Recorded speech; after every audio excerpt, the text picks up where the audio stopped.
But this particular leader is also a former brigadier general. He was the founder of the Georgia Gwinnett College, which was the first public college to be established in 100 years in Georgia. And I believe it's the first public college to be established in the 21st century in the nation. So he has a lot to be proud for.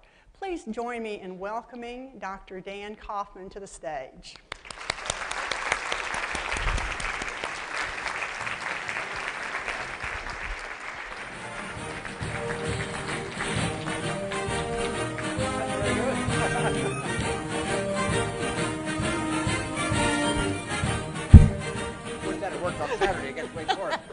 Thank you, Dr. Kaufman. Have a seat up here, Dr. Kaufman. I'm so thrilled to have an opportunity to interview you. Dr. Kaufman, my understanding is that the Georgia Gwinnett College opened April 18, 2006.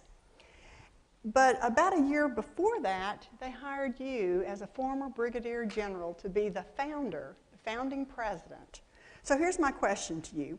What is your personal and professional leadership story? How did you get from being a brigadier general to being the president of this wonderful new college? Well, it was not a straight line. I grew up in South Georgia. I'm from Glenn County. All right. I noticed Glenn is not here present, but I'll represent him here. Go Red Terrors, who actually won the state football championship 50 years ago this year, and haven't come close in the intervening 50 years. But when I was a junior in high school, I read a book about West Point. Shows you what happens when you read things. I thought, this sounds like a pretty interesting place. Really shows you how you can misread certain narratives, but I thought this sounds like a neat place. So I applied for an appointment to West Point and was fortunate enough to be appointed, and so I went to the U.S. Military Academy at West Point, literally 50 years ago, now, this summer. That started me on my sort of Army career, because when you go to West Point, you join the Army. And I graduated in 1968. And in those days, most of you are not chronologically gifted to remember this. We were involved in a place called Vietnam. So off I went, against all odds, managed to survive that, and came back and began on a track that allowed me to do some things that I really wanted to do in terms of commanding soldiers. But the Army is big on higher education, believe it or not. And the Army offered me the chance to go back to graduate school, which I did. And earned a master's degree, and then I went to West Point to teach, and I discovered that I really liked to teach. In fact, I married a teacher. My mother-in-law was a teacher, and our daughter ended up being a teacher, so we were a family of teachers. Then I went back to the Army and did some other things and had the opportunity to work in Washington and some interesting places. And then the Army came back and said, would you like to go get a PhD? And I went to MIT. Thanks very much for the shout-out at MIT. She was a plant, by the way. Yeah, and got a PhD and went back and became the provost, the chief academic officer at West Point. And so I had the privilege of being in charge of the academic program for some of the most gifted young people in the country. And so this took 35 years, that voyage. But this is a true story. Literally the week before I retired from the Army, and my wife is also from Brunswick, and at that time my dad and her mom were still alive. We wanted to come back to this part of the world. We were tired of freezing to death in the frozen reaches of the Hudson Valley in upstate New York. And our children had settled in this part of the world. Our daughter had gone to Furman, and our son had gone to Davidson. And so they were in Charlotte and Greenville. And so I saw the ad, literally, in the Chronicle for Higher Education for president of unnamed state college in Lawrenceville, Georgia. Didn't even have a name. Okay? And it was the new college that the General Assembly had approved in April of 2005. And so I applied for the job and was lucky enough to get it. And so this is a true story. Literally 9 years ago today, I showed up in Lawrenceville as president of Unnamed State College in Lawrenceville, Georgia, as the only employee of Unnamed State College in Lawrenceville, Georgia. It's true. With a mission to open the college in August the following year, August 2006, 11 months later. And so that was my task. So you think, okay, wait a minute, you're going from West Point is arguably the most traditional institution on the planet to the most untraditional institution on the planet because it doesn't exist. But believe it or not, there's a lot of similarities between what we were trying to do at West Point as the Army and the nation had gone through some major transformations at the end of the Cold War and in the days after 9/11. And so I had some very strong ideas about what public higher education ought to do and be. And so I was fortunate enough to get the job, and off we went. Now, you said you had some ideas. I know that GGC is an open access college. I wonder if you could tell us a little bit about what open access means, and what are the beliefs and values you have that led you to say, this is going to be an open access college? Well, as you know, in Georgia, access has a particular meaning. It means you don't have the rigorous entry requirements that some of the other state universities have. And as you know, you may know, the demographics of Gwinnett County had changed dramatically in the last 20 years. In 1990, Gwinnett County was 90% white. Today, there's no majority race in Gwinnett County. We're all minority. Okay? And so the demographics of that county, as it grew and was for 10 years the fastest growing county in the country, basically was a community of 850,000 people. It was the largest county east of the Mississippi River that did not have a four-year college in it. And so it had a huge population that was not being served by any particular institution. So the Board of Regents said we were going to be an access institution, and that was fine. Our mission is to meet the workforce needs of that part of Georgia. But I came to it disregardless, as they say at Fort Benning, with a particular notion. And I went to a segregated school. I grew up in segregated schools. And segregation wasn't just a policy, it was the law in Georgia in those days. Okay? And so people who look a lot like, or people who look like you, would not be allowed in this conference, and people who look like you would not be allowed to stay at this hotel, simply because of the color of your skin. Well, my parents had taught me early on, as soon as I was sort of old enough to look around and see what was going on, that you don't judge people by the color of their skin, by their gender, by any other physical characteristic. You judge them by who they are. And so imbued in me a distaste for discrimination of any kind. And when I looked at the population base and the potential student base in Gwinnett, where we have significant numbers of African American and Hispanic and Asian students, I was determined that we were going to meet the needs of that population. That's fantastic. You also mentioned that many of the things that you were trying to do at West Point aligned with what you were trying to do here. Talk about that just a little more. Yeah, higher education is the most bureaucratic, hidebound occupation in the country. Frankly, higher education makes the Pentagon look flexible and alacritous, okay, believe it or not. So we had been trying to do some things at West Point to transform the curriculum so that it was preparing officers for service in the 21st century, not in the 17th century. And so we want to do the same thing at GGC. We had the opportunity to do what nobody in public higher education gets to do, and that's start from scratch, right? To reimagine, this is what we wanted to do, reimagine public higher education so that it met the needs of 21st century America, not 17th century America. And it was an institution that was going to be designed for student success, not for faculty comfort, okay? And we were determined to do that in everything that we did. And so our entry standards reflected that. GGC does not require the SAT or any form of entrance exam. It's the only school in the country that does not, in the state, excuse me, that does not require the SAT or the ACT, because they're not good predictors of student success for the kind of student population that we were going to get, those who had going to be the first ones in their family to ever go to college, or for those for whom English was not their first or their second or their third language. It just wasn't a very good predictor. And so we got very good at predicting student success. Well, we were determined to build a college of the 21st century, not a college of the 17th century. Excellent. Patty, don't get nervous. I'm going off script here because I'm so interested in this story. Talk to us a little bit about how you helped adults in the school embrace this idea of a kid can come in with a 2.0 average and be successful. How did you work with the adults to help the kids be successful? By adults, you mean faculty? They're not Yes. necessarily synonymous. Okay, so yeah.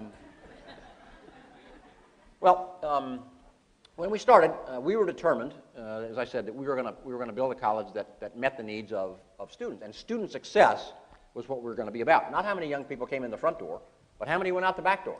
Right? Mm-hmm. And so we were determined to do that. So first of all, the way we built our facilities, form followed function. We built all of our classrooms to hold no more than 25 students. Okay? There are no 300-person auditoriums at GGC. I expect faculty members to take attendance, believe it or not, in college. So if little Johnny doesn't show up, I want them to know why, because with an at-risk population, they can go down for the third time pretty quickly. And so if little Johnny doesn't show up for English class, guess what? The English professor calls him up and says, why weren't you in class today? Students have to meet with a faculty mentor to which they're assigned before those youngsters can enroll in class. And so if a young Hispanic kid is not ready for freshman English, we don't let them take it. It doesn't do any good for that young person to collide with freshman English if they're not ready. They don't do well, they get frustrated, either they quit or they flunk out. You know, lose that young person. What happens? He or she goes back to the block and says to what? To his or her colleagues. You can't do it. Don't even try. We send role models back to the neighborhood that says, hey man, this is hard, but they'll help you. They'll help you make it. So we designed our facilities to reinforce, as they say at GGC, you can run but you can't hide. Okay? Second, we ask ourselves, if tenure didn't exist, would we invent it? And our answer is no. So GGC is the only school in the university system of Georgia that does not offer tenure. I wanted people who love to teach. And if I offend somebody, I apologize, but tenure committees don't value teaching. Okay? We wanted people who wanted to teach and be engaged with students, and I knew that there were lots and lots of people out there who got into this profession, like you did, because you love to teach. Okay? And we'd go find them, and by God, we did. The last year I was at GGC, I think we had 50 new faculty lines as we were growing. We had over 5,000 applications. Now, 1,000 of them are crazy people, but 4,000 of them were real applications. Okay? We don't allow office hours. Remember when you were in college and you went to see your history professor and there's a little note on the door that said, I'll be in my office from 10:32 to 11:04 on the fourth Thursday of every month if the moon is full? Remember that? I told him, if I see office hours on your wall, you're fired. 40% of the kids at GGC have to work 30 hours or more a week. They have family responsibilities. They can't cater to your schedule. You're going to meet their schedule. Or they're not going to have to miss class simply so they can come have a meeting with you. You're going to be available to your students all the time. We give every professor at GGC a cell phone, and they have to put their cell phone number on the front page of their syllabus, and they have to respond to student inquiries, okay, in a timely fashion. So we went out and we said, don't come here if you don't want to be involved teaching and engage with students, and they did. During your time as president, what was the one most important message you communicated to all of your stakeholders? What was your message?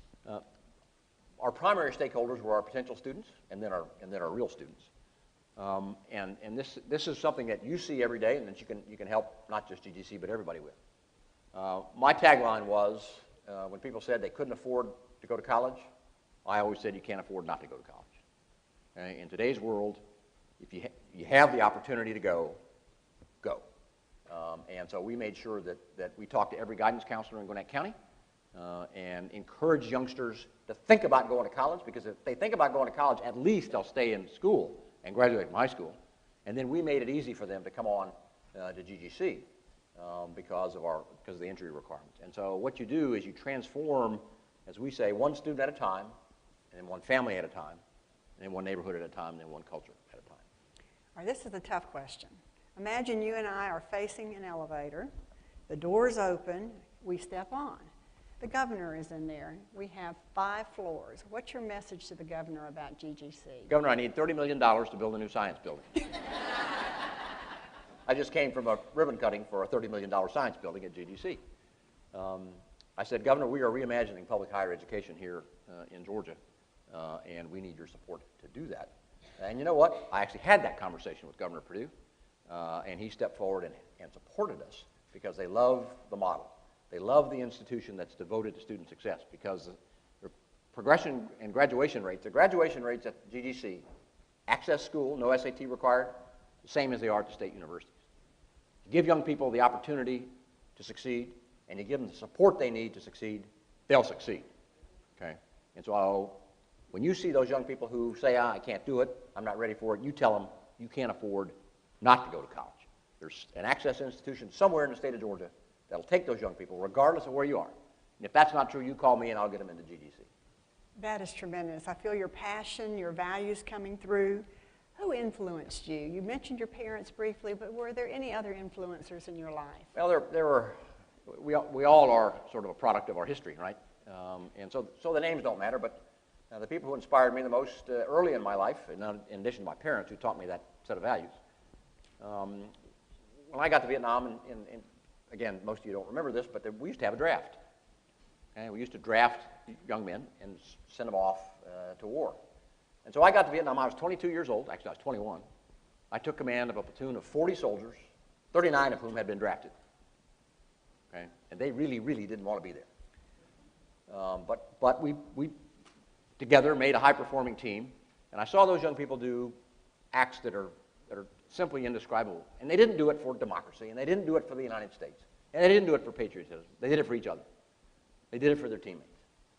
Okay, and so it taught me that if you build a high-performing team where people are passionate about what they do and each other, there's no end to what they can do. At the other end, I had the privilege of working for a chief of staff of the Army named Gordon Sullivan, who in 1992 I was his special assistant, and the Cold War had ended, which was the good news. The bad news was the Army budget and Army personnel were being cut 40%. Now, the Army had 325,000 soldiers stationed in Germany in those days. It's hard to believe. In fact, there were 2 Germanys in those days. But they were all coming home. And so we were going from being a forward deployed Army to being an expeditionary Army. And he taught me how to transform, to take advantage of an opportunity and transform that organization, an organization as big and ponderous as the U.S. Army, into something that it had not been. And so I learned a lesson that when in charge, be in charge. And as Gail has said, the vision thing is very important because you will inspire passion and commitment on the part of your teammates, and they'll commit, they'll do incredible things. Excellent. I have 2 more questions for you, and then we'll wind up. The first one is, when you came into GGC as the founding president, what vision did you have for the institution? And now that you've moved on to become president of the Gwinnett Chamber, how's that playing out? Well, we started with 118 students on August the 16th of 2006. 118 educational adventurers that we rounded up because remember we had we did have a name by then, but not facilities, not budget, no accreditation, no financial aid. 10 faculty members, 9 of whom are still there, by the way, the charter faculty members, 1 of whom passed away tragically, but the 9 are still there. And so the vision was to reimagine public higher education in the 21st century. And off we went. And it's happened. There are 11,000 students on campus today. Wow. When I left last year, last June, it was 10,000 because we were full. The new science building gets us to 11,000. Okay. In 8 years, we went from 118 with no accreditation to 10,000 fully accredited students. Okay. So if you provide that sense of vision and surround yourself, build that team of people who share your passion, there's no end to what you can contribute and what you can accomplish. And the reason you say, okay, well, why'd you leave? Interestingly, because I talked myself into believing that the Gwinnett Chamber is the place in Gwinnett County where we can do for the entire community what GGC has done for higher education. That is to be a place where all the elements of Gwinnett society can come, okay, craft that common vision for our future, and then every element of our society has the opportunity to participate and to succeed in this remarkable place. We are a minority-majority community. As I tell people, what's important about that is the demographics of Gwinnett today are almost identical to what the demographics of the United States are going to be in 2040. So we are the community of tomorrow. At GGC, we called ourselves the campus of tomorrow. It's because we didn't have anything. But Gwinnett is the community of tomorrow.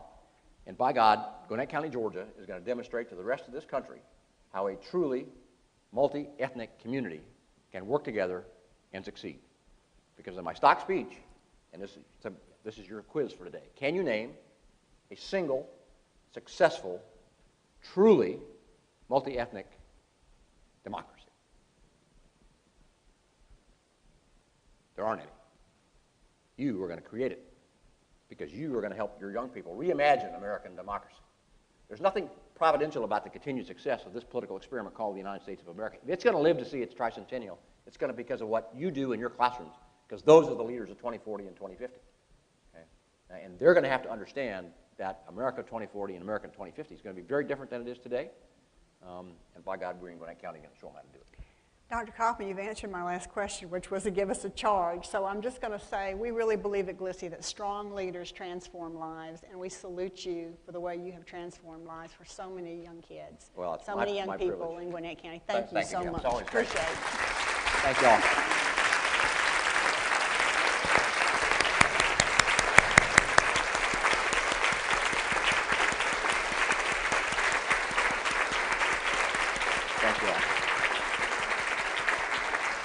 I have a weakness for teachers. I think you provide public service unlike any other because of what you do. I'm confident that the United States that your children and my grandchildren live in is going to be what we all want it to be. So thank you, and God bless you all. Thanks, Gail. Thank you.